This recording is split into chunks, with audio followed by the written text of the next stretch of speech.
અત્યાર સુધીમાં રૂપિયા માટે બાળકનું અપહરણ કર્યાની ઘટના બનતી હતી, પરંતુ પત્નીની જીદ સામે જીત મેળવવા એક પિતા જ પોતાના બાળકનું અપહરણ કરાવે તેવું કદાચ તમે સાંભળ્યું નહીં હોય। આવી જ એક ઘટના સામે આવી છે સુરતમાં, જ્યાં એક પિતાએ જ પોતાના બાળકનું અપહરણ થયાનું નાટક રચ્યું, ફરિયાદ કરી, તપાસ પણ કરાવી, પરંતુ આખરે ભાંડો ફૂટી ગયો। આ ઘટના છે સુરતના ડિંડોલી વિસ્તારની। 6 જુલાઈએ 2024ના એક બાળકનું અપહરણ થયાની ડિંડોલી પોલીસ સ્ટેશનમાં ફરિયાદ નોંધાઈ હતી। એક તરફ રથયાત્રાનો બંદોબસ્ત હતો અને બીજી તરફ 5 વર્ષના બાળકનું અપહરણ થયાની ફરિયાદથી પોલીસ માટે પણ મોટો પડકાર હતો, પરંતુ ક્રાઇમ બ્રાન્ચે તાત્કાલિક તપાસ કરી ગણતરીના કલાકોમાં જ આ વિશે માહિતી મેળવી હતી। બાળકનું અપહરણ કરનાર પિતા તારાચંદ પાટીલ, બાળકની ફોઈ જ્યોતિ ઠાકરે અને બાળકના પિતાના મિત્ર કરણ મનોહર વાંકોડની ધરપકડ કરી છે। તો સમગ્ર ઘટના શું છે તેની ઉપર પણ એક વખત નજર કરીએ તો આરોપી તારાચંદ પાટીલે 9 લાખ રૂપિયાની પર્સનલ લોન લીધી હતી, જે બાદ કોરોનામાં તારાચંદ પાટીલની આર્થિક સ્થિતિ વધુ બગડી। ધંધામાં મંદી આવતા તારાચંદના લોન ભરવાના પણ ફાફા થયા।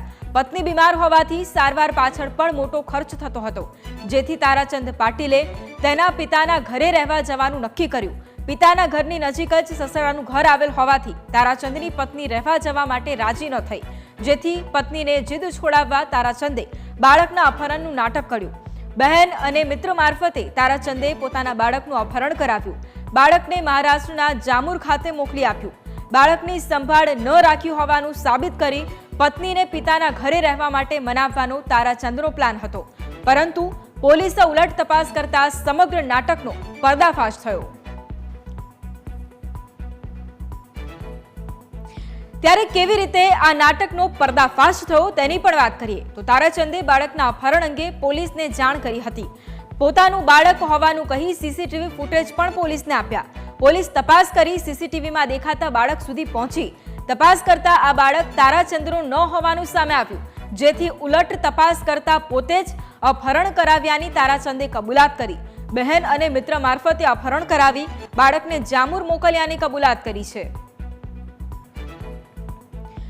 પોલીસને શંકા છે કે નવું મકાન લેવા માટે તારાચંદની પત્ની જીદ કરતી હતી, જે અંગે બંને વચ્ચે અવારનવાર ઝઘડા પણ થયા હતા, જેથી નવા મકાન માટે સસરા પાસેથી પૈસા પડાવવા માટે તારાચંદે આ નાટક કર્યું છે। જો કે આ અંગે હાલ પોલીસ તપાસ કરી રહી છે। આરોપીઓની પૂછપરછમાં વધુ ચોંકાવનારા ખુલાસાઓ પણ થઈ શકે છે।